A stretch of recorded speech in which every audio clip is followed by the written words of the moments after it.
Bonjour et bien parfait. Pour ce webinaire, modèle socio-économique dans le secteur du sport ici et là-bas, que nous sommes ravis d'organiser en partenariat avec l'Institut, français du monde associatif, à la fois en français et en anglais. Slide suivante.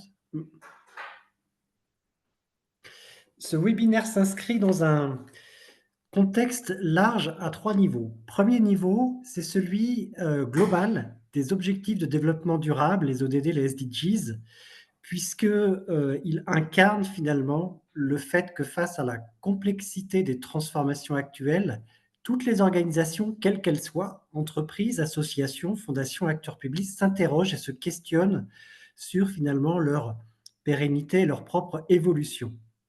Depuis, deuxième élément, c'est un cadre national. Depuis 2020, la JEPVA et le Rameau copilotent un programme reconnaissance des modèles socio-économiques d'intérêt général avec 3 objectifs, 3 enjeux. Tout d'abord, partager une culture commune de la diversité de ces modèles socio-économiques. Ensuite, c'est permettre à chacun finalement de pouvoir se situer, se repérer en fonction de son profil d'organisation et de sa position. Et le troisième élément, c'est un enjeu plus large qui est un enjeu collectif, c'est d'apprendre ensemble à piloter la complexité, notamment la complexité des trajectoires socio-économiques. Depuis 2023, la plateforme trajectoire socio-économique, qui a été inaugurée avec la ministre en charge de la vie associative au Forum national des associations et fondations en 2023, capitalise 15 ans de travaux collectifs pour valoriser les pratiques émergentes et développer des compétences utiles pour pérenniser la diversité des modèles d'intérêt général. Slide suivante.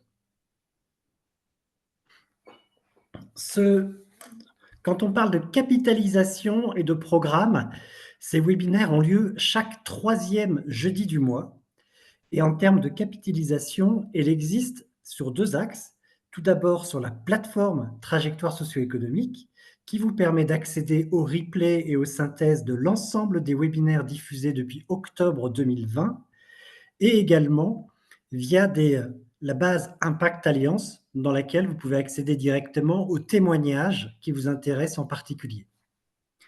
Plus d'une centaine de décideurs publics et privés, du local à l'international notamment, ont pris la parole depuis 2023.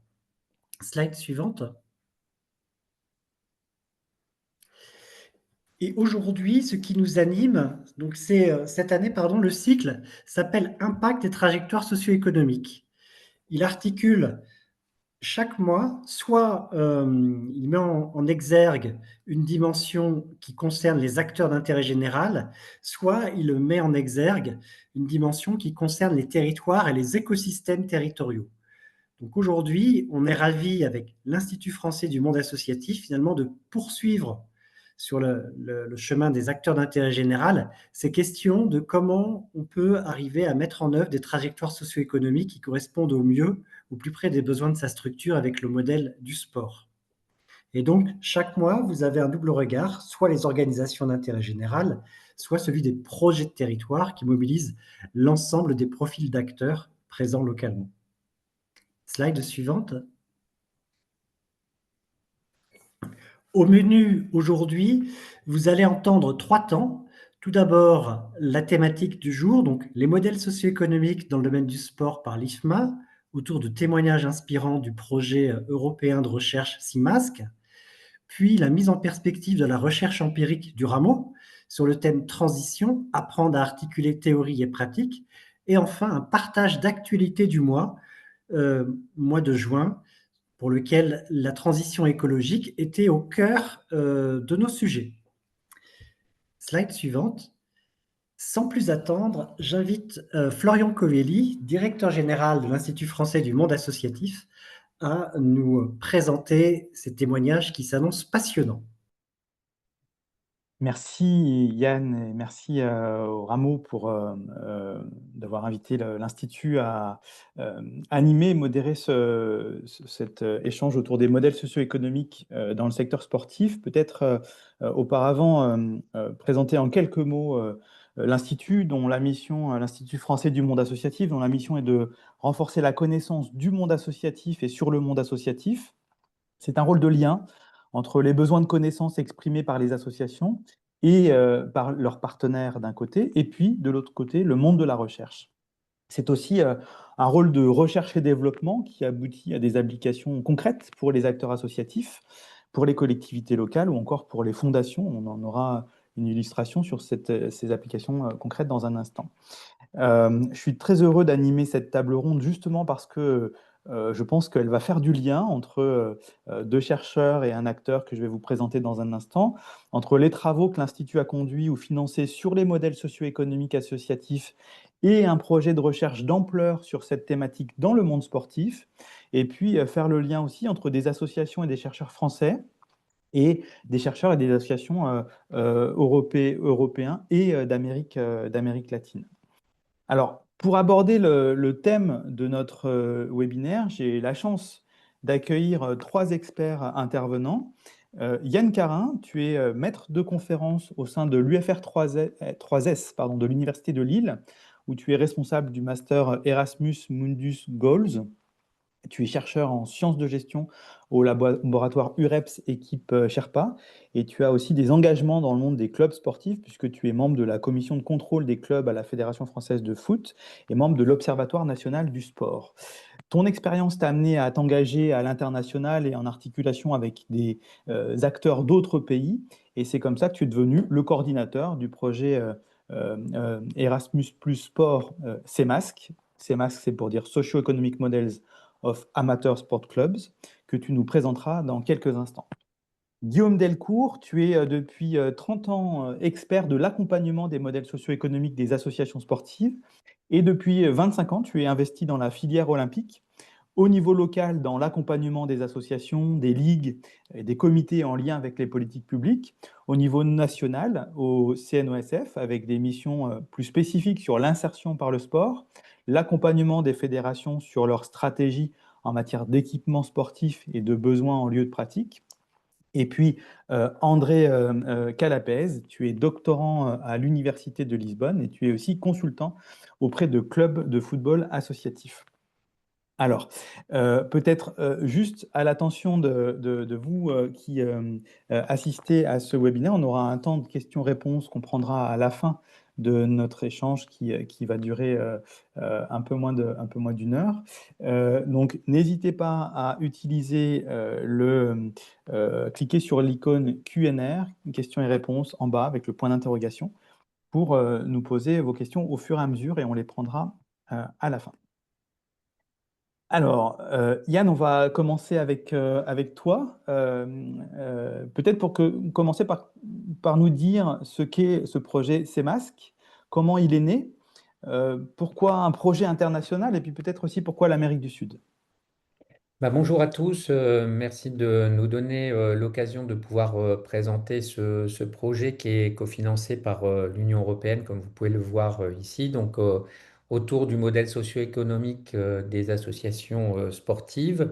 Bon, la genèse en fait du projet est partie d'abord d'une recherche qui avait été menée sur le modèle socio-économique des associations sportives sur le territoire des Hauts-de-France et qui avait été impulsée par nous au niveau en tant qu'enseignants-chercheurs du laboratoire UREPS et puis Guillaume Delcourt au niveau du comité régional olympique et sportif des Hauts-de-France, avec un objectif qui était d'essayer de comprendre un petit peu sur les différents piliers du modèle socio-économique des associations sportives. Donc on a repris hein, les trois piliers de la définition d'un modèle socio-économique. On a ajouté d'autres dimensions de façon à comprendre ce que pouvait être le modèle socio-économique des associations sportives sur le territoire des Hauts-de-France et avec la volonté de pouvoir assez vite l'étendre à d'autres régions françaises.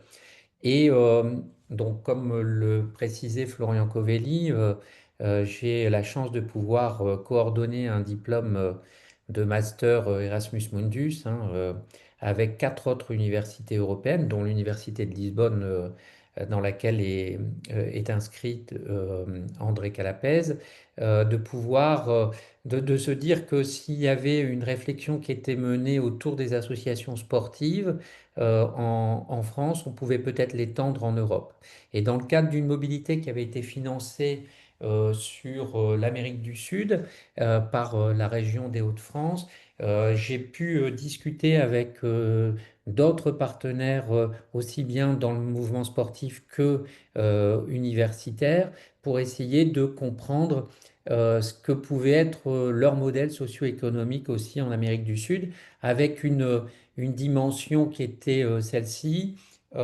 Les associations sportives, comme en France, sont plus régulièrement en Amérique du Sud confrontées à des crises économiques, financières et, comme nous on a pu le connaître, la crise de la Covid, avec l'objectif qui était de dire bah, peut-être que un des deux modèles, les deux modèles ont à apprendre chacun l'un de l'autre. Et donc on a donc candidaté avec, et c'est tout le projet CEMAS, que cette articulation avec le comité olympique, des fédérations et des enseignants-chercheurs, on a candidaté pour avoir un financement Erasmus Plus Sport qu'on a décroché en 2022 et pour lequel on va pouvoir vous présenter aujourd'hui un certain nombre de résultats. Merci beaucoup, Yann. Et maintenant, on passe à toi, André. Est-ce que tu peux nous dire quels sont les premiers résultats, hein, puisque l'enquête est encore en cours, mais on a la chance, là, et en primeur, de pouvoir partager avec vous les premiers résultats obtenus suite à cette Bonjour enquête à toutes et réalisée tous. dans la première phase du projet Tout d'abord, CEMASC. merci à Florian de cette belle présentation et à Yann également de la présentation du projet CMAS. Nous allons commencer avec des informations générales sur la collecte des données. Et ensuite, nous allons parler des différentes dimensions qui pourraient être intéressantes pour le projet CMASC en prenant en considération la revue de littérature que nous avons faite. Donc, nous regardons tout d'abord la région. Et nous voyons que les clubs européens représentent 79,7% de notre échantillon. C'est donc la majorité de notre base de données. Et le football est largement en tête, le sport le plus représenté, et représente 20,8% du total. Ensuite, le basket, 8, et le tennis, 8,1%, 6,1%, pardon. Si on regarde notre première comparaison régionale, on voit que la plupart des clubs en Europe et en Amérique du Sud suivent des modèles multisports, 74,1% en Europe et 58% en Amérique du Sud. Donc, vous pouvez aller à la diapositive suivante et vous voyez d'autres comparaisons régionales. Donc, on voit des différences régionales, notamment au niveau compétitif des clubs, des principales équipes. En Europe, les équipes sont en compétition à différents niveaux, au niveau local ou national. Et en Amérique du Sud, le niveau national est important, mais il y a une grande proportion d'équipes qui sont en concurrence, en compétition au niveau métropolitain, ce qui n'est pas vraiment le cas en Europe. En ce qui concerne le nombre de membres, en Europe, la majorité des clubs ont entre 100 et 400 membres, c'est 50% des clubs, et en Amérique du Sud, le plus grand groupe est celui des clubs de 0 à 100 membres. Et c'est très important lorsque l'on prend en compte la distribution des revues dont je vais parler un peu plus tard. Donc, c'est le premier indicateur d'une disparité financière entre les régions. Donc, pour finir, en termes d'affiliation à la fédération, la plupart des clubs en Amérique du Sud et en Europe sont membres de leur fédération respective. Si on regarde les défis en termes d'organisation, on voit qu'il y a des tendances communes, mais aussi des différences régionales.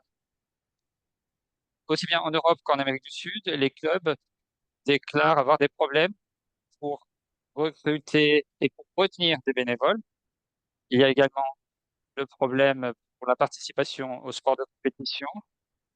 Et c'est quelque chose qu'on voit, ce sont les 5 problèmes principaux pour les clubs.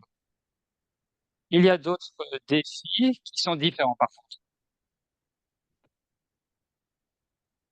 En Europe, il y a plus un problème pour recruter des entraîneurs et pour les spectateurs. Et en Amérique du Sud, les défis sont plutôt liés à la structure, c'est-à-dire la situation financière et l'adéquation des installations sportives. Donc, on peut passer à la diapositive suivante. Et pour terminer cette section sur les informations générales, on regarde quelle est la priorité donnée au projet associatif. Donc, il y a motivation physique, 52%, ensuite la convivialité avec 38%. Et la tendance suivante, on le voit très bien en Amérique du Sud, où la motivation physique est dominante, avec ensuite la convivialité. Cela révèle l'importance universelle de la santé et de la connexion sociale. En Europe, la majorité des clubs ne sont pas propriétaires de leurs installations sportives. Par contre, en Amérique du Sud, la situation est beaucoup plus équilibrée, avec 53% des clubs qui ne sont pas propriétaires, tandis que 46% en sont propriétaires. En ce qui concerne l'utilisation des installations privées, les clubs européens les utilisent rarement, tandis qu'en Amérique du Sud, il y a une nouvelle fois une situation beaucoup plus équilibrée. Et enfin, concernant l'utilisation des infrastructures publiques, il y a une très grande proportion des clubs européens qui dépendent des infrastructures publiques, tandis qu'en Amérique du Sud, l'utilisation est importante, mais on voit que l'utilisation est beaucoup plus équilibrée entre les installations privées et les installations publiques. Maintenant, on peut aller au sujet des ressources humaines. Donc, on commence par les bénévoles. En Europe, la plupart des clubs déclarent avoir entre 0 et 10 volontaires. Donc, principalement 0 à 10, mais aussi de 11 à 30. Tandis qu'en Amérique du Sud, il y a des grandes difficultés de recrutement des volontaires, c'est-à-dire que 79% des clubs n'ont que 0 à 10 volontaires. En ce qui concerne le nombre d'employés, la plupart des clubs européens ont 0 ou de 1 à 10 employés. Et en Amérique du Sud, il y a une distribution plus équilibrée, donc 31% 0 employés et 1 et 49% entre 1 et 10 employés et 12% entre 11 et 20 employés. Et finalement, en ce qui concerne les dirigeants payés, les chiffres sont semblables entre les deux régions, mais l'Amérique du Sud a une plus grande proportion de clubs avec de 1 à 10 dirigeants payés par rapport à l'Europe. Donc 26% contre 16%, 16,4% pour l'Europe. Et maintenant, si on regarde la partie financière, le budget annuel d'abord. En Europe, il y a des structures plus modestes en raison du modèle basé sur les bénévoles qu'on a vu précédemment.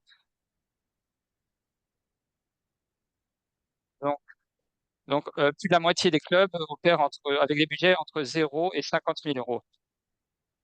En Amérique du Sud, il y a une grande partie des clubs qui déclarent avoir un budget entre 10 000 et 50 000 euros. Et ce qui est intéressant, c'est qu'au cours des dernières années, les clubs européens ont eu une stabilité de leur budget, tandis que les clubs sud-américains ont déclaré une baisse de leur budget. En ce qui concerne la distribution des revenus, donc dans les deux régions, les cotisations sont la principale source de financement des clubs. Il est donc très important d'impliquer les membres du club. En ce qui concerne les subventions publiques, elles sont critiques pour la durabilité des clubs. Mais également, en Amérique du Sud, il y a le parrainage qui joue un rôle important. Comme je l'ai dit avant, plus il y a de membres dans le club, plus il y a de revenus, non seulement par les cotisations, mais aussi grâce aux d'autres voies et qui permettent la stabilité de ces organisations. Donc passons à la diapositive numéro 11. En ce qui concerne les alliances, en termes de partenariat avec les autorités publiques, les clubs européens présentent un niveau plus élevé de coopération, 65% contre 43%. En ce qui concerne la coopération avec les entreprises, dans les deux régions, la majorité des clubs n'ont pas de partenariat avec des entreprises. Et enfin, en Amérique du Sud, les clubs sud-américains ont plus de collaboration avec d'autres organisations amateurs, avec 52% des clubs qui sont dans ce cas contre 36% pour les clubs européens. Donc, les chiffres révèlent différentes approches vis-à-vis de la communauté et vis-à-vis du soutien extérieur. Donc maintenant, on peut passer à notre dernière diapositive. Donc, je vais résumer. On voit que les clubs européens sont plus représentés dans la base de données. On voit également que le football est le sport le plus répandu dans tous les clubs. Le modèle unisport domine en Europe, tandis qu'en Amérique du Sud, on observe un plus grand équilibre entre club unisport et multisport. Il y a certains problèmes transversaux pour les deux régions, mais l'Amérique du Sud rencontre davantage de difficultés financières, tandis que l'Europe a des difficultés à recruter des entraîneurs et à attirer des spectateurs. La plupart des clubs sont membres de fédérations et les clubs européens, généralement, ne possèdent pas leurs propres installations et dépendent fortement des infrastructures publiques. Et en comparaison, les clubs sud-américains présentent un modèle plus équilibré en termes de propriété des installations. Dans les deux régions, les budgets sont similaires, donc c'est dans des chiffres en euros. Les cotisations et les subventions publiques sont essentielles pour la stabilité des clubs. Une plus grande proportion de clubs sud-américains signalent une baisse de budget par rapport à ces dernières années en termes d'alliances et partenariats. On voit que les autorités publiques et les entreprises sont plus fréquentes en Europe, tandis qu'en Amérique du Sud, on voit plus de relations avec d'autres clubs amateurs. Nous devons encore collecter des données, mais cela nous permet déjà d'avoir une idée un peu générale des clubs amateurs et cela va nous aider par la suite à façonner des recommandations pour les différents acteurs. Merci beaucoup.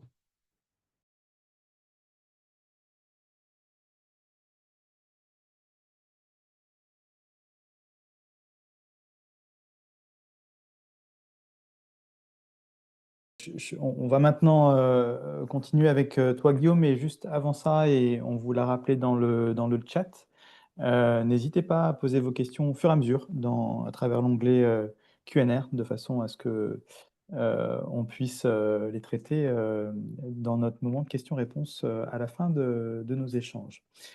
Guillaume, on continue avec toi.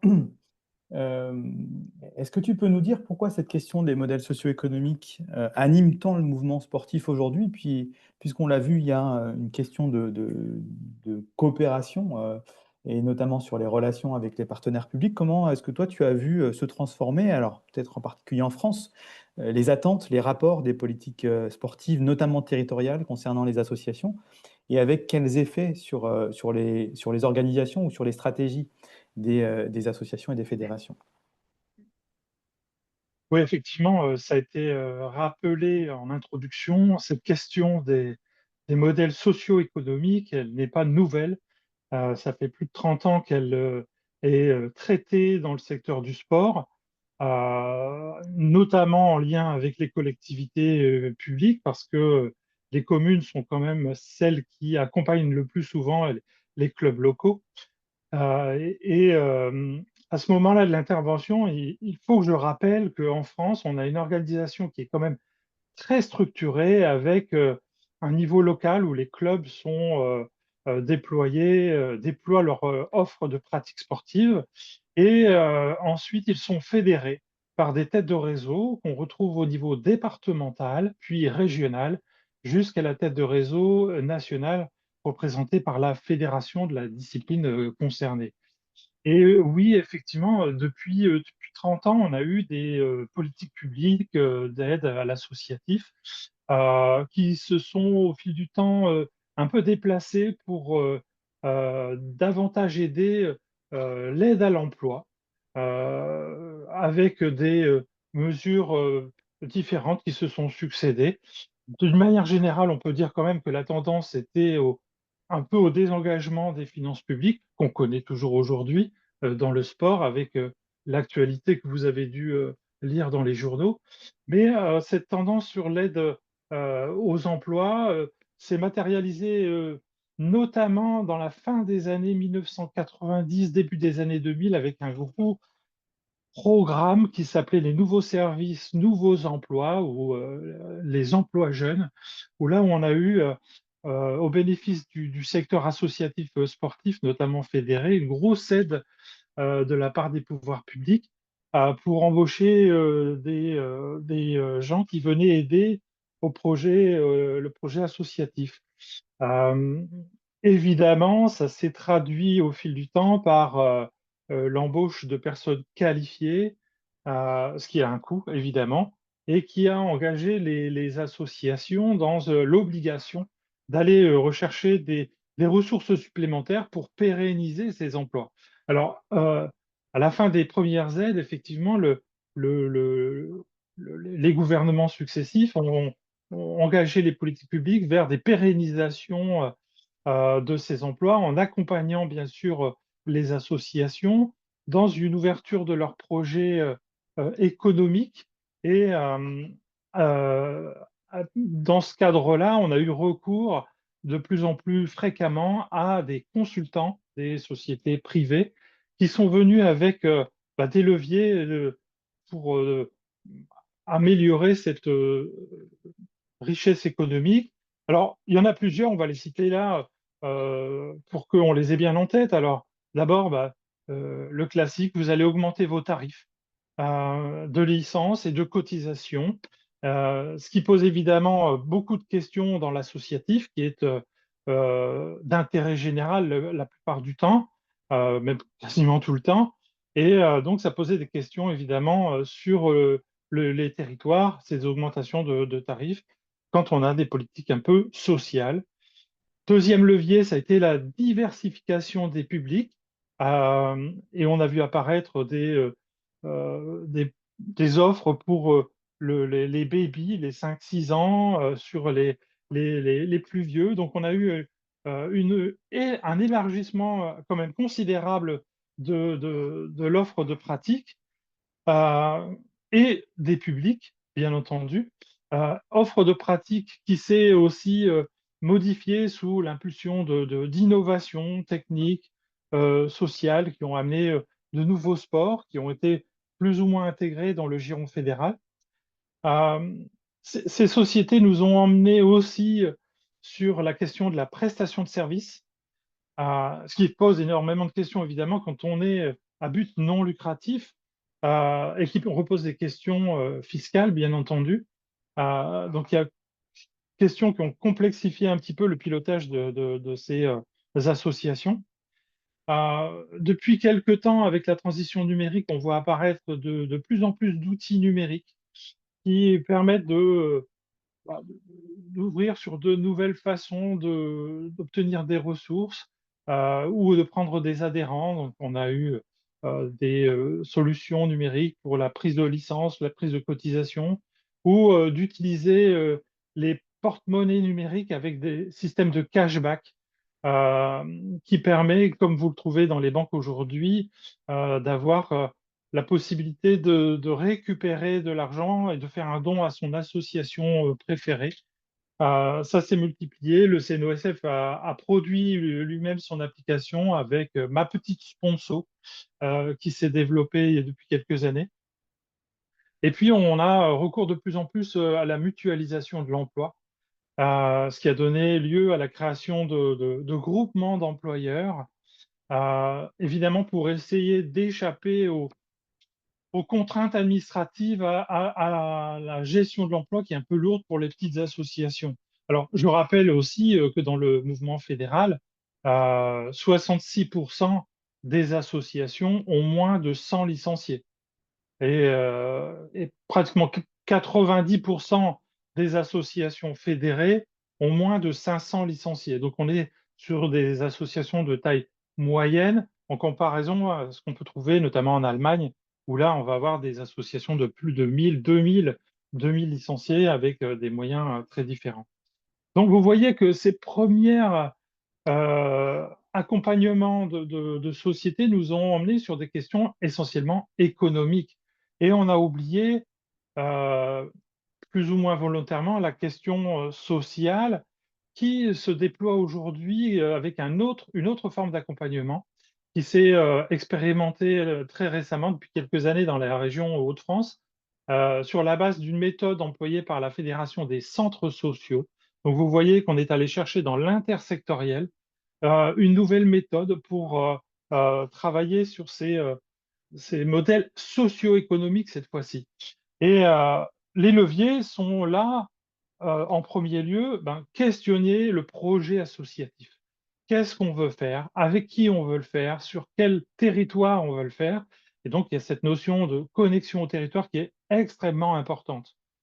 Ça nous a amené évidemment à repenser notre relation avec les alliances, les coopérations, et évidemment d'essayer à les élargir. Et troisième pilier de cette démarche, c'est s'employer à travailler les richesses humaines, c'est-à-dire qu'elles soient bénévoles ou qu'elles soient salariées, parce qu'on a dans le secteur associatif et sportif des gens qui ont des contrats de travail, mais qui ont des convictions, qui ne s'engagent pas forcément par hasard dans ce secteur-là et qui veulent le faire perdurer. Donc oui, on a des évolutions majeures qui se sont déployées depuis 30 ans avec des leviers différents. Une petite euh, explication avec un projet en cours sur le territoire du bassin minier dans le Nord-Pas-de-Calais, enfin les Hauts-de-France, mais on va dire sur la dorsale minière. Nous avons un territoire qui réfléchit à une transformation de ces activités par le tourisme sportif et qui souhaite le faire avec les acteurs de l'économie sociale et solidaire, donc en particulier les associations présentes localement. Et cette expérimentation a donné lieu à des animations, des explications, des incitations auprès du secteur associatif sportif fédéré pour les amener à des évolutions de leur modèle socio-économique. Le résultat que je vous donne là aujourd'hui, c'est que c'est pas si facile de faire évoluer son modèle socio-économique quand on est dans un modèle fédéral, c'est-à-dire qui fonctionne plutôt bien, avec une reproduction de l'offre de pratique d'année en année. Et il y a une grande prudence à l'égard de ces évolutions, d'abord parce que ça produit des prises de risques, à la fois financières, mais aussi en termes de ressources humaines. Ça engage vers des nouveaux territoires administratifs qui peuvent être très compliqués. Et on sait déjà que la sollicitation administrative est déjà trop grande, nous disent les dirigeants, et que ça effraie et repousse aujourd'hui les dirigeants à évoluer, à élargir un petit peu leur projet associatif. Et puis, on n'est pas dans un contexte sécurisant, notamment après les années Covid, qui nous ont un peu ébranlés sur le secteur associatif sportif, hein, avec la baisse évidemment de licenciés, de cotisants. Même si certaines disciplines ont repris depuis une trajectoire ascendante, on reste toujours sur des traumatismes avec la difficulté de récupérer à la fois des bénévoles, mais aussi des adhérents. Et donc, on est sur des réactions un petit peu timides aujourd'hui, prudentes, je vais dire, par rapport à ces évolutions de modèles économiques. Euh, pour finir, rappeler évidemment que dans ce qu'on appelle les clubs fédérés, euh, 84%, et là je m'appuie sur une enquête qui a été faite par le Comité national olympique et sportif français via son centre ressources du dispositif local d'accompagnement, une enquête qui a révélé que, en fait, sur les clubs, 84% des recettes sont d'origine privée et finalement que la part des financements publics, et notamment la plupart du temps c'est la commune, 16% sont d'origine publique.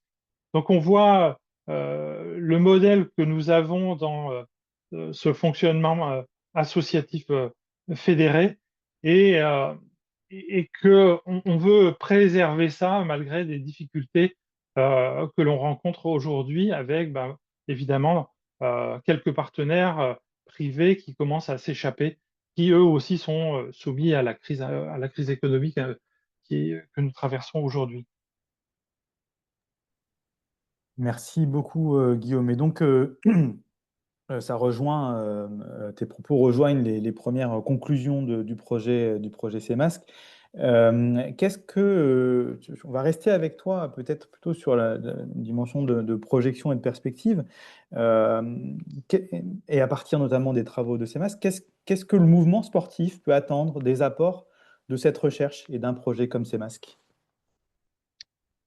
Euh, alors, j'ai expliqué que nous avions nos propres enquêtes internes sur le mouvement associatif fédéral. Donc, on a quelques informations. Malgré tout, on a quelques biais hein, quand on fait nos enquêtes de façon interne. D'ailleurs, sur les enquêtes sur les ressources des fédérations, environ une cinquantaine de fédérations ont bien voulu jouer le jeu des questions-réponses, mais essentiellement sur les ressources. On n'a pas la structure de dépenses. Donc vous voyez qu'on peut avoir rapidement des biais. Donc on a besoin de connaître un petit peu ce qui se passe avec un œil extérieur, un œil plutôt objectif. On a besoin aussi de se confronter à l'intersectoriel. Vous l'avez vu tout à l'heure, on l'a fait précédemment sur la méthode de regard sur les modèles socio-économiques avec la Fédération des centres sociaux. On a besoin d'avoir des partenaires qui regardent objectivement, sans complaisance, et qui nous disent évidemment là où il y a matière à évoluer, à changer un peu nos modèles. Euh, Ça se fait évidemment avec le CMASC et ses sources de résultats très intéressants, très éclairants. Ça se fait à l'échelle européenne, c'est encore mieux parce que nous pouvons comparer les astuces, les démarches entreprises par les collègues à l'échelle européenne. Et puis surtout, la perspective de pouvoir regarder ce qui se fait à l'échelle internationale et notamment dans l'Amérique du Sud, qui ont des fonctionnements complètement différents, peuvent être complètement inspirants. Donc, ça veut dire que nos modèles qui fonctionnent depuis 100 ans sur le modèle associatif, avec une aide publique plus ou moins importante selon les années, pardon, euh, aujourd'hui, il faut l'éprouver, le confronter à d'autres visions, d'autres méthodes, d'autres fonctionnements pour voir ce qui nous permet d'entreprendre finalement, puisque là on va parler d'entrepreneuriat, quelques changements dans nos modèles socio-économiques. Voilà ce que je retire moi essentiellement de ces évolutions et l'apport du CMASC, c'est une ouverture d'esprit, une confrontation avec des méthodes différentes et puis des visions de développement du secteur associatif qui sont inspirantes. Merci, merci Guillaume. Yann, est-ce que, si on reste sur les perspectives, la projection, tu peux nous dire quelles sont les prochaines étapes du projet CMASC? Et puis, comme je crois il se termine en 2026, est-ce qu'on peut dire que aussi il y a des perspectives à l'issue de ce projet? Oui, ben, déjà merci encore à Guillaume pour son éclairage d'expert et tout l'historique sur les associations sportives et sur leur modèle socio-économique. Euh, je peux peut-être rajouter, avant de parler des perspectives, Mm. peut-être rajouter aussi que ce qu'il y a de commun en fait dans l'étude qu'on a réalisée entre l'Amérique du Sud et les associations sportives européennes, ce qui ressort très régulièrement dans le discours ce qu'on leur a demandé, les challenges auxquels elles étaient confrontées, la pratique autonome, la montée de la pratique autonome dans les populations, hein. Je pratique moi-même, je ne m'inscris plus dans un club parce que je ne veux plus aucune contrainte d'horaire imposée par le club, parce que lui, il a des contraintes par ailleurs de disponibilité des installations sportives. La digitalisation du sport, hein, je pratique moi-même et j'ai ma montre connectée qui me permet de me donner un entraînement ou j'ai un programme sur Internet que je suis. La concurrence également, hein, qui est commune à tous les secteurs, à toutes les, on va dire les deux régions, la concurrence avec le développement de clubs sportifs privés et de nouvelles pratiques qui sont apparues. Et comme le disait très justement Guillaume, on a des associations aujourd'hui qui, si elles ne se réinventent pas dans l'offre de pratique, risquent de passer à côté d'une demande, si vous prenez le tennis, hein, avec le développement, vous l'avez vu, des centres de padel et peut-être bientôt des centres de pickleball. Donc ça veut dire qu'on a une pratique qui est très volatile et puis l'arrivée de nouvelles pratiques demande à ce que le club puisse être en mesure de changer rapidement avec parfois des contraintes qui est l'installation sportive, hein. On ne peut pas faire d'une salle de sport classique où on avait la possibilité de mettre deux poteaux et un filet et on avait un cours de tennis qui était tracé dans la salle de sport à une salle de padel où vous jouez avec quatre murs, à une salle à un terrain de pickleball où là les dimensions ne sont pas les mêmes. Donc voilà, il y a cette partie-là qui est très commune. Euh, Par contre, ce qu'on retrouve au niveau des associations européennes, c'est cette logique qui a changé dans l'attribution des subventions, hein. On était dans une logique, je vais dire, en grossissant bien évidemment le trait de subvention automatique dès que vous étiez une association qui était reconnue par le maire ou par le conseil municipal comme jouant un rôle dans la ville. Vous aviez une reconduction des subventions, pardon, et à une logique où aujourd'hui, en fait, l'association, elle est obligée de répondre à des appels à projets. Et donc, ça veut dire qu'il faut être capable en interne d'avoir des ressources humaines, des richesses humaines capables de répondre à cette nouvelle pratique dans l'attribution des subventions. Bon, voilà, c'était juste le petit aparté sur les challenges. Je rejoins également Guillaume sur la partie valeur. Parce qu'en fait, euh, si vous faites partie vous-même d'un club, et je suis sûr que parmi tous ceux qui sont présents aujourd'hui, beaucoup, je l'espère, font partie d'un club sportif et pratiquent une activité physique et sportive, si vous faites partie d'un club, parfois beaucoup de clubs ne sont pas en mesure ou ne pensent pas à afficher quelles sont les valeurs qu'elles développent et qu'est-ce qui anime aujourd'hui le club en termes de valeurs. C'est pour ça que nous, on leur a demandé de se positionner sur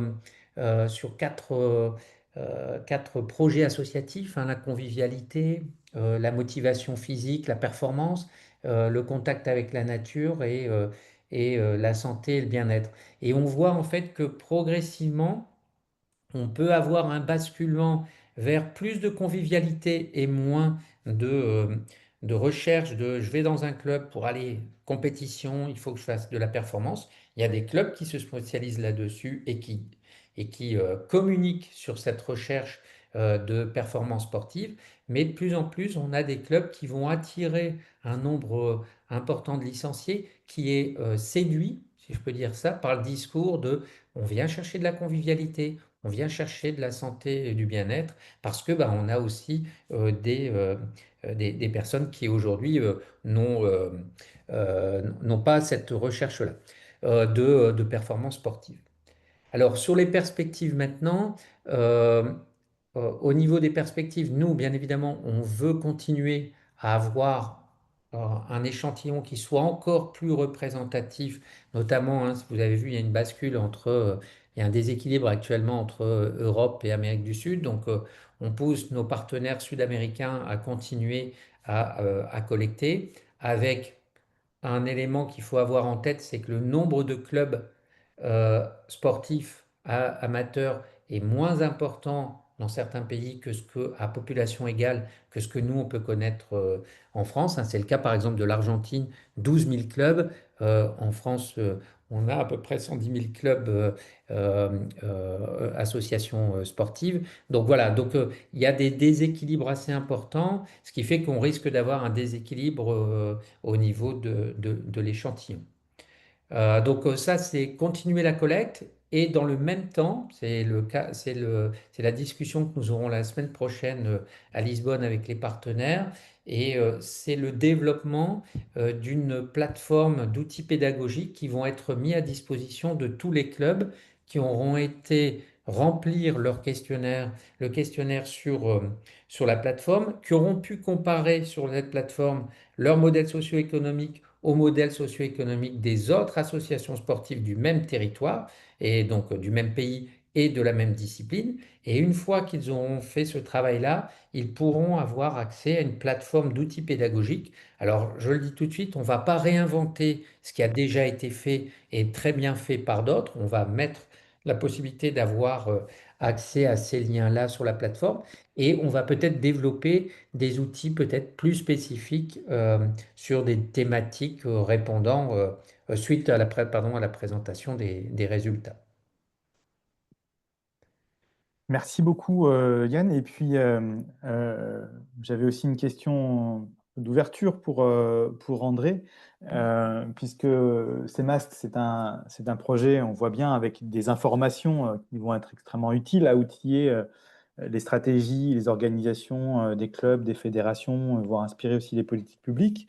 Moi, j'avais une question comme on parle aussi d'une une recherche participative. André, qu'est-ce que ce projet a apporté aux chercheurs de l'équipe CMASC? Revenons Okay, au début. so Donc, en tant que let's go chercheur, through a couple of points. il est I think très that facile de tomber dans le piège de se focaliser sur la théorie, sur des modèles abstraits, et c'est fondamental pour la recherche, évidemment, et pour la science de la gestion du sport.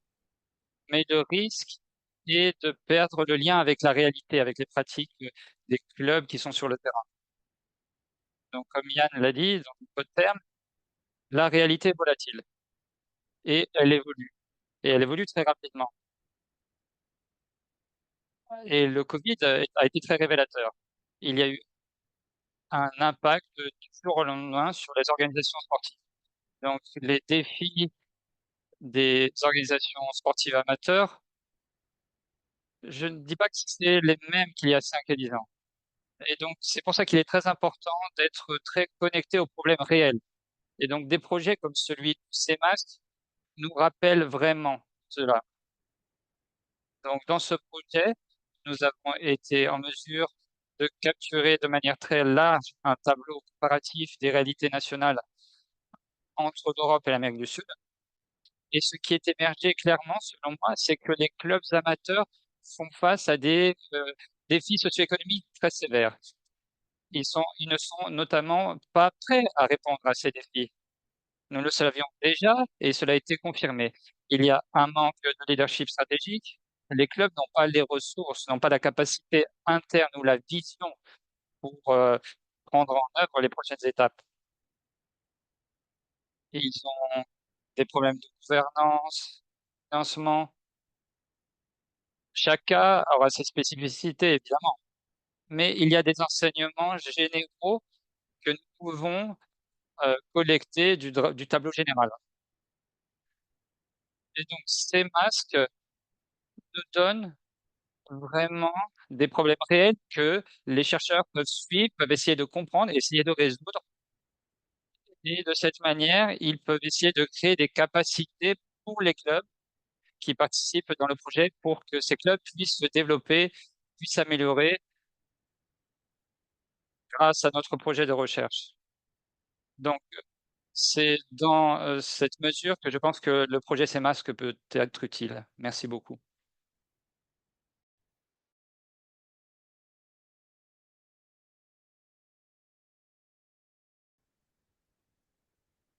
Merci, merci André. Merci à tous les trois. Je vous propose qu'on passe maintenant aux questions-réponses. Vous avez été plusieurs à poser vos questions sur le chat. C'est une première série de questions que je voudrais poser à Yann, une deuxième série de questions que je poserai ensuite à Guillaume. Je vais vous les poser toutes maintenant et vous disposerez de euh, allez, 3 minutes chacun pour répondre.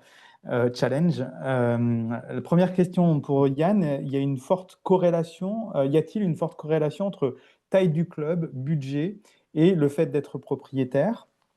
Toujours pour Yann, est-ce que on a constaté des disparités significatives au sein de l'Union européenne et au sein des pays d'Amérique du Sud, puisque là on a comparé deux blocs. Donc est-ce qu'on a aujourd'hui capacité à entrer un peu au sein des différents blocs pour faire parler des différences entre les pays? Et est-ce que vous avez fait un lien avec des indicateurs d'efficacité, politique publique ou résultats sportifs? Troisième question, toujours pour Yann. La recherche de sponsors est de plus en plus difficile eu égard à la situation économique. Quelles autres sources de financement pour nos clubs? Et parce que Guillaume Delcourt avait le droit de jouer aussi, à poser des questions ou réagir. Et donc, je vais reprendre cette remarque aussi de Guillaume qui disait 90% des têtes de réseau veulent élargir les ressources contre 7% des clubs au local. Donc, ce qui peut poser question. Donc, première série de questions pour toi, Yann. Allez, je garde la salle de questions suivante pour Guillaume après tes réponses. Bon, donc, première chose, première remarque pour la première question, la corrélation entre taille du club, budget et être propriétaire. Alors, taille du club en nombre, je suppose, de membres. C'est sûr que lorsque vous êtes dans un club avec un nombre de membres plus important, le budget est souvent bien plus important. D'accord? Donc, il y a une corrélation entre taille du club et budget.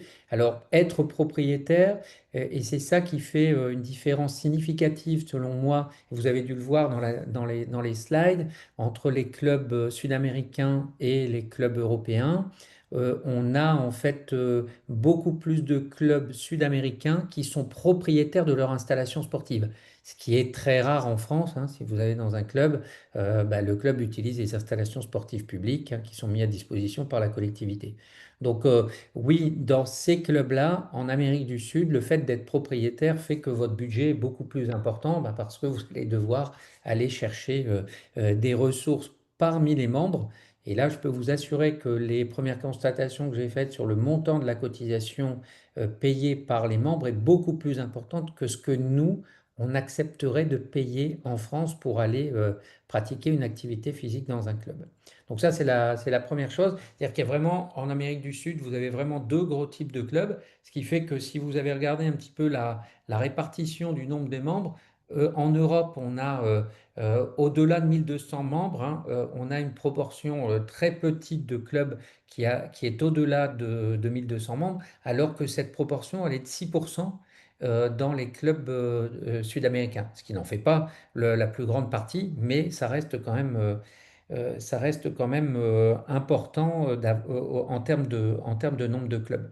Alors ensuite, sur la deuxième question, euh, euh, euh, Florian, c'était au sujet de, oui, les différences significatives au sein de l'Union européenne et des pays d'Amérique du Sud. Alors là, comme on est encore en phase de collecte, et pour répondre aux attentes du webinaire, on a comparé Amérique du Sud et Europe. Là, l'objectif, bien évidemment, c'est d'aller encore plus en profondeur de façon à comparer les, euh, bah, peut-être des différences significatives et des similarités entre les pays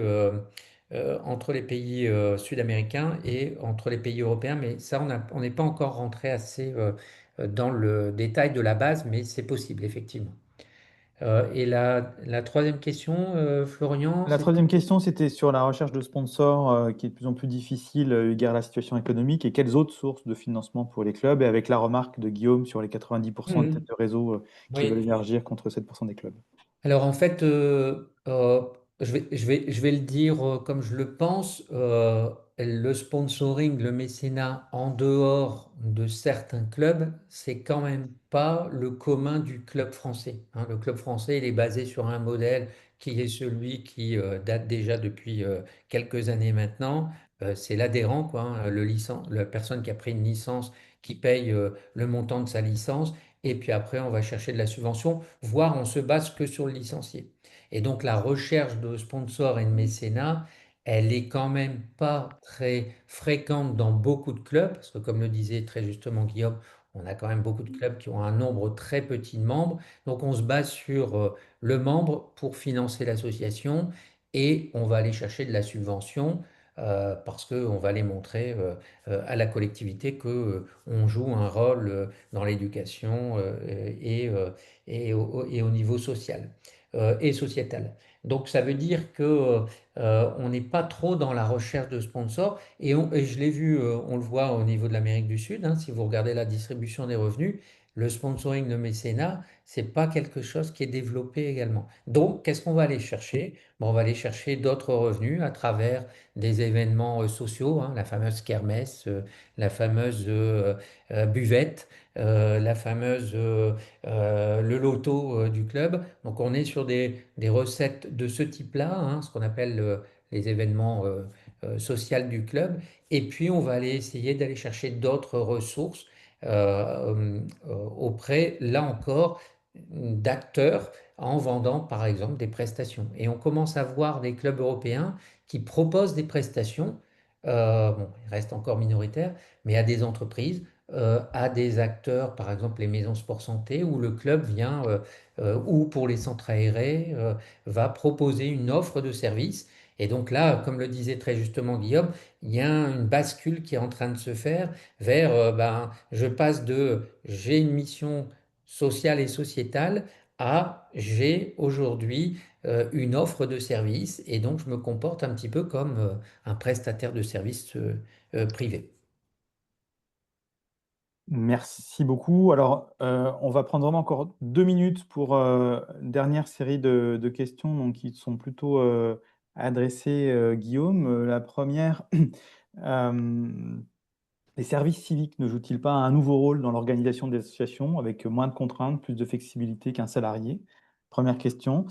Deuxième question, pour les subventions, les mairies demandent aux associations, alors on a commencé déjà un petit peu à y répondre, de plus en plus d'offrir des prestations pour des publics des quartiers, des personnes en situation de handicap, animation des centres de loisirs pour avoir plus de financement. Qu'en pensez-vous? Moi, ce que j'entends derrière la question, c'est faut-il répondre?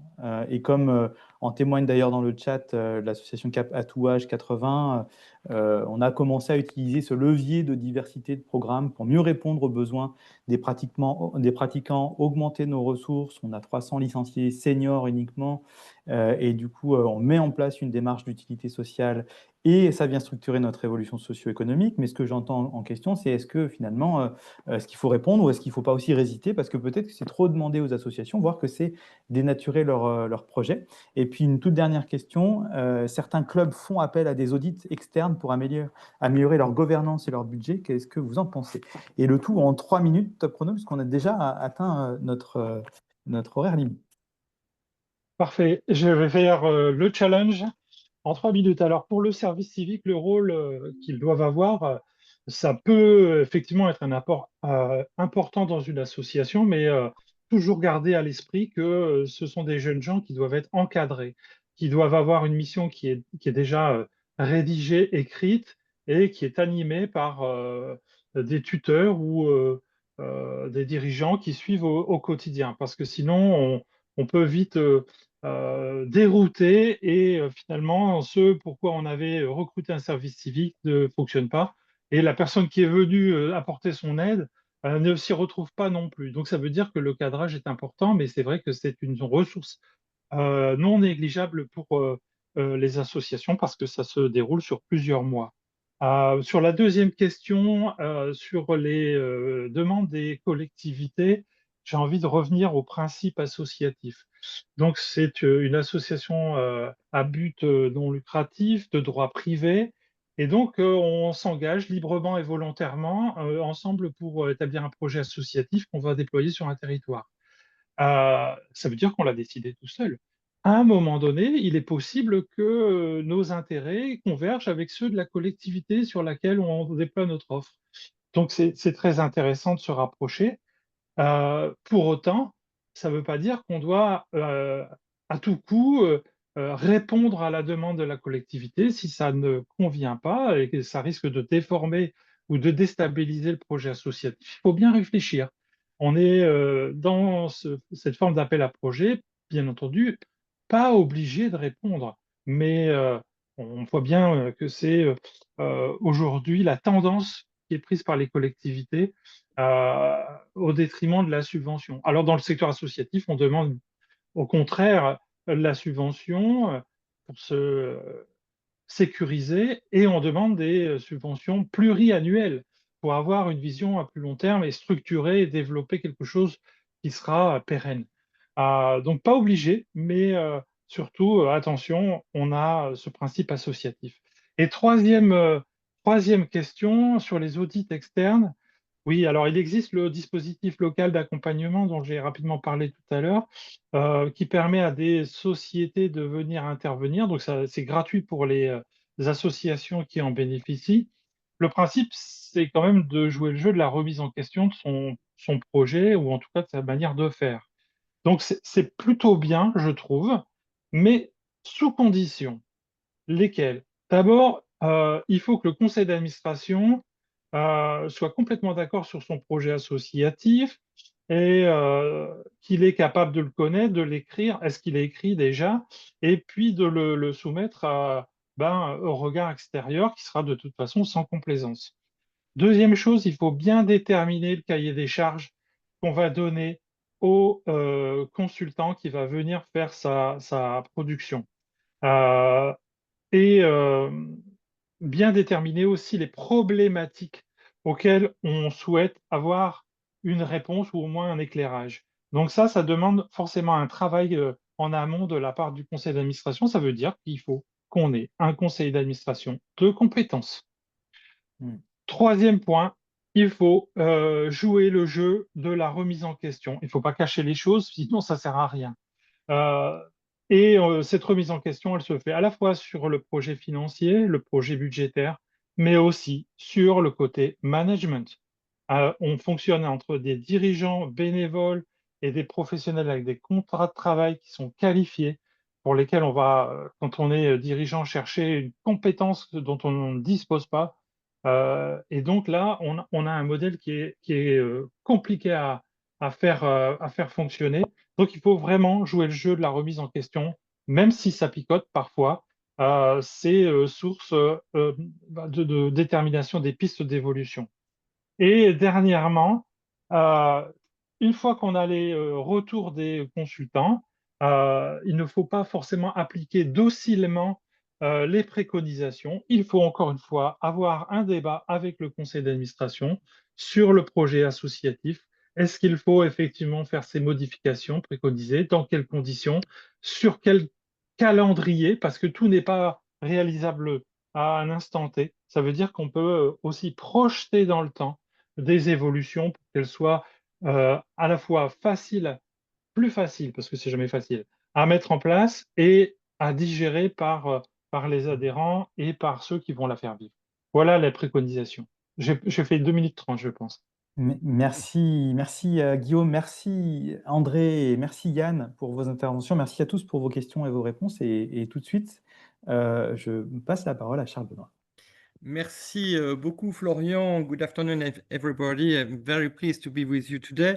Je voudrais rebondir sur ce qu'a dit André Calapès parce que je pense qu'il a posé exactement la bonne question sur ce lien entre praticien et chercheur, c'est-à-dire finalement plus l'évolution est rapide, plus finalement comment praticiens et chercheurs vont partager une vision commune d'une réalité en construction est absolument structurante. Or, s'il y a bien un sujet qui mérite aujourd'hui de se poser cette question-là de l'évolution des pratiques, c'est bien cette question du faire alliance, d'une manière générale au niveau mondial, hein. C'est ce que les pays du Sud ont exigé des pays du Nord en 2015 avec le 17e objectif de développement durable.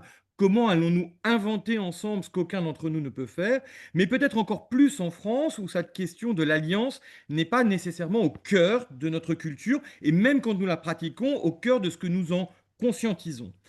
C'est pour ça que l'étude d'impact qui a été menée entre 2018 et 2022 avec l'Institut pour la recherche de la Caisse des dépôts a permis de réellement qualifier, illustrer, mesurer cette capacité du faire alliance sur les questions de performance, d'innovation et de confiance. Et les 3 cahiers de recherche qui ont été publiés avec l'Institut à ce sujet permettent de vraiment rentrer dans ce détail. Et c'est sur cette base, slide suivant s'il vous plaît, que a été depuis 2018, en parallèle de cette étude d'impact, a été mené tout un cheminement avec les acteurs académiques pour justement travailler, praticiens, chercheurs, avec cette dynamique-là et qui avait commencé dès 2019 avec une vision un peu systémique justement de l'agenda 2030 jusqu'à la responsabilité partagée entre les écosystèmes territoriaux, les organisations publiques et privées et les personnes.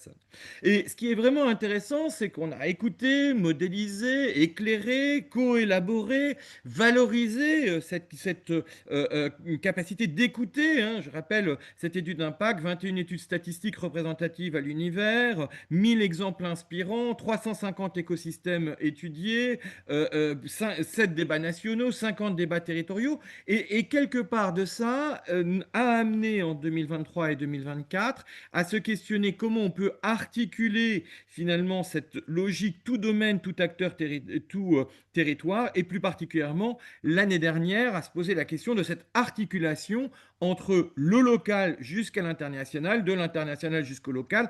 Et merci à l'IFMA de nous avoir fait une démonstration à travers le projet CESMAT de vraiment cette capacité à regarder à la fois en Europe et en Amérique du Sud les complémentarités, les différences, mais aussi les similitudes. Et c'est ça qui est intéressant, c'est de voir finalement où il y a différence, où il y a similitude, et ce n'est pas nécessairement là où le pense.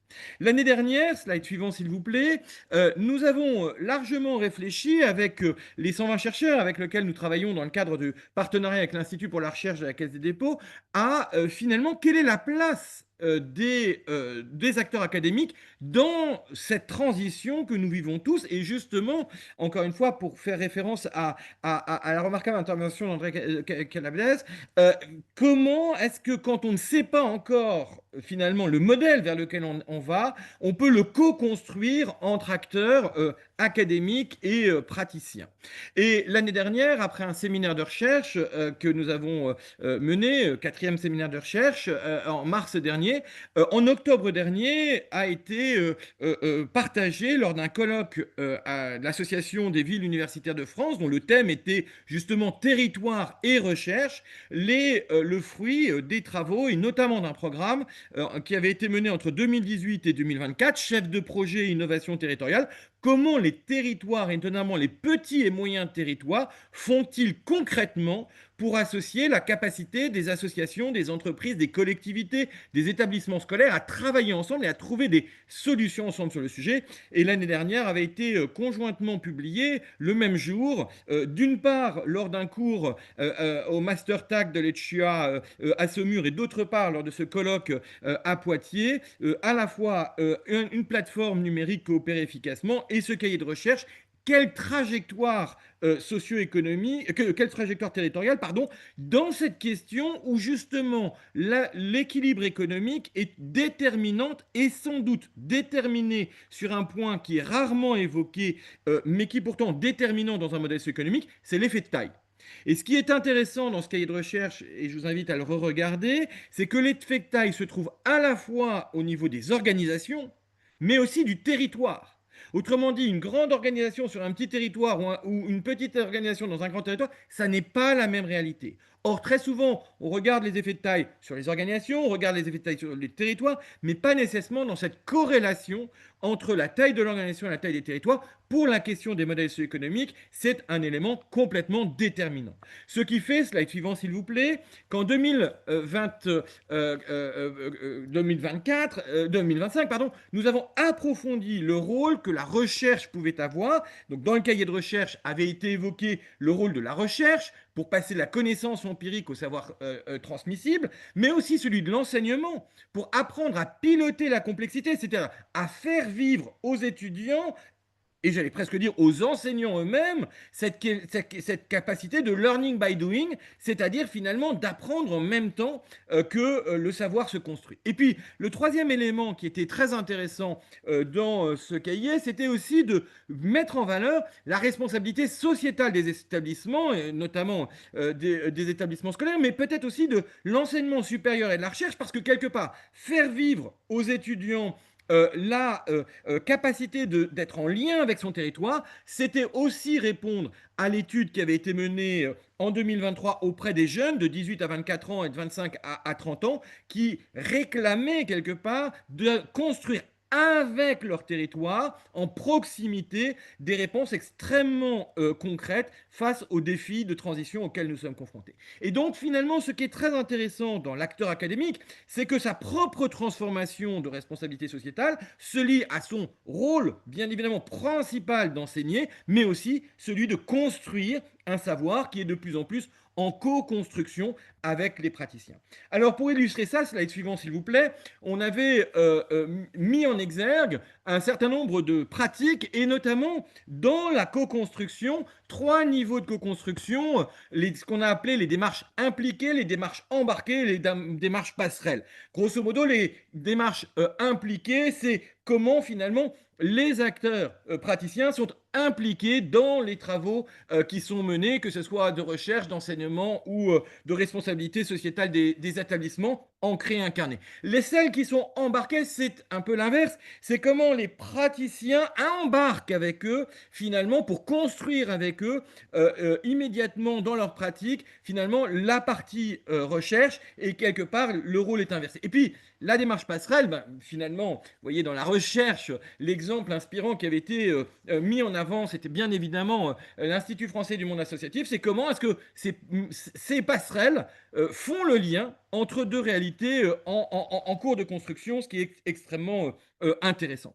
Alors si on regarde cette année, le zoom qui a été donné, slide suivant s'il vous plaît, ça a été réellement de dire, puisqu'en 2018 avait été co-construit cette vision, comment on peut, en termes d'intérêt général, à la fois articuler une vision partagée, en mettant en valeur à l'époque le rôle, et toujours encore aujourd'hui, bien évidemment, cette année où nous fêtons les 10 ans de l'agenda 2030, le rôle structurant et démocratique qui est un cap et un cadre commun à l'ensemble finalement des territoires, des acteurs et des domaines d'action qu'est l'agenda 2030, jusqu'à la responsabilité des écosystèmes territoriaux, des organisations publiques et privées et des personnes de pouvoir le faire dans une gestion régulatrice finalement ensemble. Et au milieu de cela, comment est-ce qu'on invente les solutions, comment est-ce qu'elles se construisent.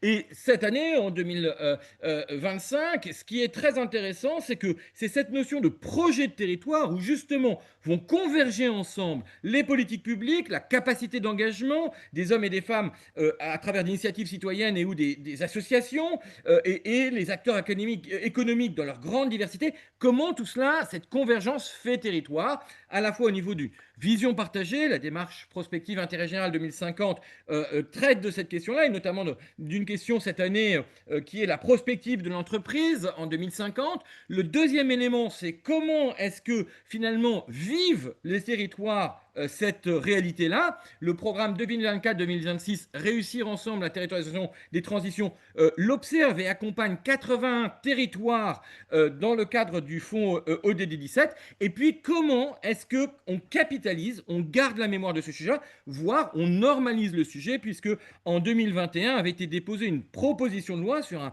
cadre de droit d'alliance d'intérêt général sur lequel est toujours en négociation à quel moment ça doit passer au Parlement. Alors, pour être très concret, la première étape, slide suivant s'il vous plaît, c'est vraiment de faire l'état des lieux de la notion de commun et des apports de la recherche empirique, à la fois sur la question des récits, pour avoir une vision partagée, à la fois des boussoles d'action sur les trajectoires de performance, d'innovation et de confiance, et puis sur finalement comment on peut nourrir à travers des modes d'action et des retours d'expérience extrêmement concrets à partir de la pratique de terrain, des éléments qui permettent à chacun de pouvoir agir au quotidien.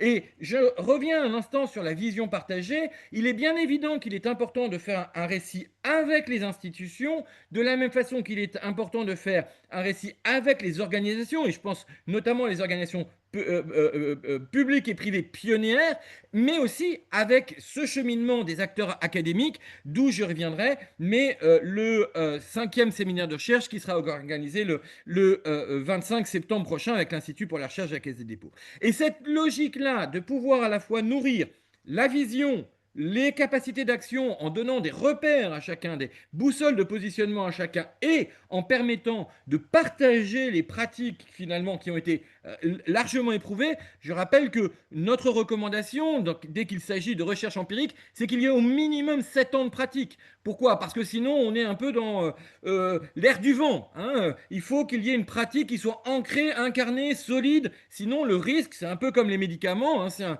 principe de médicament, c'est pas moins de 10 ans après la preuve des effets thérapeutiques. C'est pour regarder quels sont les effets induits, parce qu'on peut croire avoir une belle solution sans avoir compris qu'il y avait des effets pervers induits derrière le sujet. Et cette année particulièrement, slide suivant s'il vous plaît, la question majeure, c'est de travailler sur comment on peut aller vite, mais aller vite, ça veut dire aller avec des valeurs, en privilégiant un impact et des trajectoires durables et inclusives, et donc comment on le fait ensemble.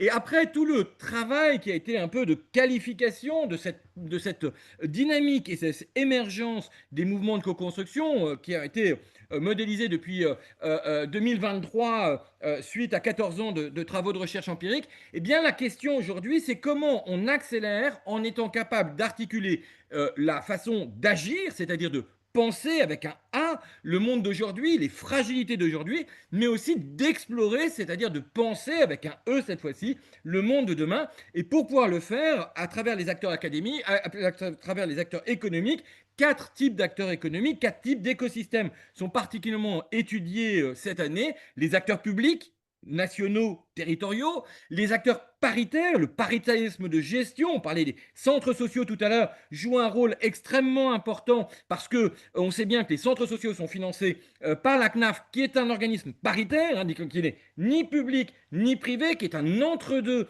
depuis 70 ans, qui est le paritarisme de gestion. Les acteurs économiques, dans leur grande diversité, et notamment comment est-ce qu'on rencontre les responsabilités sociétales sectorielles avec l'engagement territorial qui ancre et incarne cette dynamique économique au plus près des territoires. Et puis bien évidemment, quatrième, last but not least, comme diraient nos amis anglais dans la traduction, c'est bien évidemment les acteurs d'intérêt général, associations et fondations.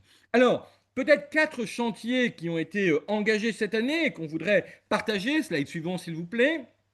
C'est bien évidemment la poursuite de l'état des lieux de l'Observatoire des partenariats qui capitalise et produit de la connaissance, anime le savoir et outille les acteurs. Et je voudrais insister cette année, après en 2023 avoir écouté les jeunes, hein, fait parler les jeunes pour que ce soit les jeunes qui parlent et on ne parle pas pour eux, mais que ce soit vraiment eux qui posent les questions. L'année dernière, c'était les élus locaux au moment de Salon des maires où une étude représentative à l'univers a été présentée. Et cette année, nous avons une étude pilote sur tendance et fragilité économique. Elle est lancée, elle est en cours. Nous invitons tout le monde à répondre, quel que soit l'acteur économique et son statut, hein, les statuts économiques dits classiques, mais aussi, bien évidemment, tous les statuts de l'ESS sont invités à répondre, puisque la question de l'économie de sa maison nous concerne tous, et c'est pour savoir aujourd'hui où nous situons-nous dans les tendances et les fragilités économiques. Petit élément intéressant sur cette étude, c'est que nous avons repris le même questionnaire que celui de 2020. Pourquoi? Parce qu'il nous permet de pouvoir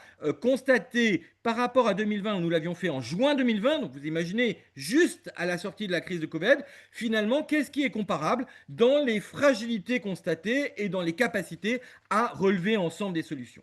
Deuxième élément important cette année, slide suivant s'il vous plaît, c'est la question, slide suivant s'il vous plaît, c'est la question de finaliser la modélisation du savoir, la plateforme piloter l'innovation sociétale à travers les 7 savoir-faire qui ont été capitalisés durant ces 20 dernières années est maintenant finalisée. Nous avons demain avec Yann Uliac un cours dans le cadre du programme européen Social Impact Manager, un cours à la Sorbonne, Panthéon-Sorbonne, en partenariat avec ESS France. Comment est-ce que justement on fait reconnaître et on outille les pratiques en émergence pour ces nouvelles formes finalement de gestion de l'intérêt général, de gestion des innovations qui nous concernent tous. Et bien évidemment, cette dynamique est au cœur du sujet. Et vous voyez sur ces sujets que derrière les 7 compétences qui sont demandées, celle du milieu, c'est vraiment celle de pouvoir transformer son modèle socio-économique, et trajectoire socio-économique qui porte depuis 2020 ces webinaires mensuels est bien évidemment au cœur du sujet. Il n'y aura pas de développement de nouveaux modèles sans une économie au sens premier du terme du mot économie, c'est-à-dire l'équilibre de la maison. Ça n'est pas la question de la financiarisation, encore moins celle de la marchandisation. L'équilibre de la maison est différent. L'État n'a pas le même modèle que les collectivités territoriales, que les associations, que les entreprises ou que les familles. Il faut absolument reprendre la compréhension de la diversité de nos modèles socio-économiques. Encore 2 éléments rapides avant de passer la parole sur l'actualité du mois. Slide suivant s'il vous plaît. Le point qui est sans doute essentiel, c'est comment on valorise les savoir-faire en émergence. Parce qu'on sait accompagner la découverte, la sensibilisation d'un sujet. Ça, c'est facile, pédagogiquement parlant. On sait aussi former, d'une formation aux fondamentaux jusqu'au syllabus dans les meilleures écoles et universités. On sait faire. Mais comment on valorise des pratiques dont le savoir n'a pas encore été modélisé ? Et ça, c'est les parcours expérientiels qui ont été co-construits dans une pédagogie extrêmement innovante que nous avons conçue avec Sciences Po et AgroParisTech sur à la fois l'innovation territoriale, l'hybridation des modèles économiques, sur la question des nouvelles coopérations, permet de partir de sa propre expérience pour tirer les enseignements de sa propre expérience pour savoir comment les valoriser. Et ça, c'est un élément qui est déterminant. Nous ne pouvons pas, sur des savoir-faire en émergence, calquer des modèles qui ne sont plus adaptés à la réalité que nous vivons. Et comme nous ne sommes pas encore capables de modéliser les résultats de demain, il faut attendre dans cette logique-là de pouvoir valoriser les pratiques et pouvoir le faire. Je vous invite à lire la note de Cécile Cotte et Laurent Lély à l'issue du programme Chef de projet innovation territoriale sur l'émergence de ces nouvelles pratiques. Elle est absolument passionnante et elle nous explique tout. C'est là aussi, et ce qui explique aussi qu'en 2021, lorsque nous avons déposé la proposition de loi d'expérimentation d'un droit d'alliance d'intérêt général, nous insistons sur la notion d'expérimentation. Nous ne savons pas encore ce que doit être un droit d'intérêt général. Il faut d'abord en expérimenter à grande échelle les pratiques avant de vouloir le faire. Et pour cela, que ce soit pour les compétences ou pour le droit, je nous invite à avoir le même sagesse que dans le chemin du médicament qui sait mettre des éléments qui permettent de pouvoir valider étape par étape le process. Dernier point, me semble-t-il, dans la présentation, slide suivant s'il vous plaît.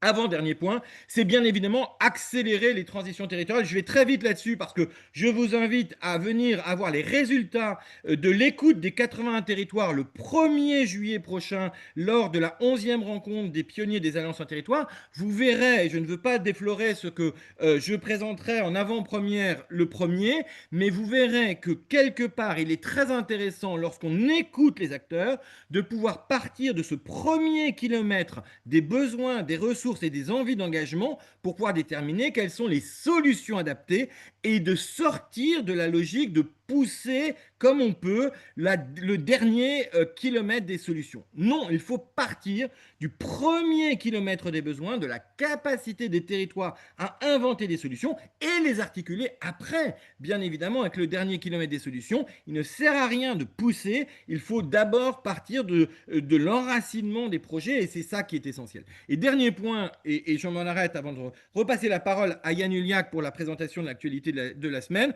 Slide suivant, s'il vous plaît. Vous êtes tous invités cordialement le 25 septembre, à la fois pour fêter les 10 ans, bien évidemment, de la signature de l'agenda 2030 des objectifs de développement durable, mais aussi pour partager les fruits du 5e séminaire de recherche sur la co-construction du bien commun, qui aura comme thème créer de la valeur en commun et qui sera suivi le soir même par une soirée conférence sur quel est le rôle des acteurs académiques pour justement créer cette valeur en commun, sachant que nous aurons entre-temps entendu la restitution de l'étude Tendance et fragilité économique de l'Observatoire des partenariats. Répondez, je vous prie, à cette étude et surtout que ce soit une diversité des profils des acteurs économiques qui y répondent.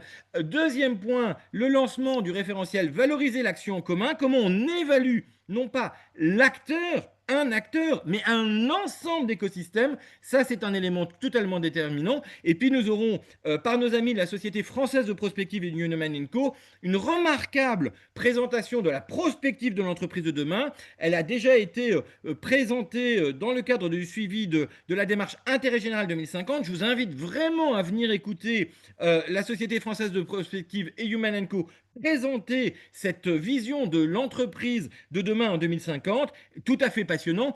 Et nous aurons en introduction de ces 3 séquences la ministre qui viendra rappeler à quel point tout cela ne doit pas se faire pour les jeunes, mais avec les jeunes, ce qui fait en sorte que le séminaire de recherche sera introduit en direct de Chartres par les jeunes du master TAC, territoire, attractivité et créativité de l'école des TUA de l'université d'Angers, qui viendront nous dire, après avoir écouté pendant une semaine et exploré cette capacité de co-construire à Chartres, finalement, le vivre ensemble de demain, eh bien, qu'est-ce que les gens en pensent? Parce que le plus important d'entre tout ça, c'est que ce soit eux qui portent avec nous et à côté de nous et ensemble la capacité de construire des projets de territoire qui nous embarquent tous.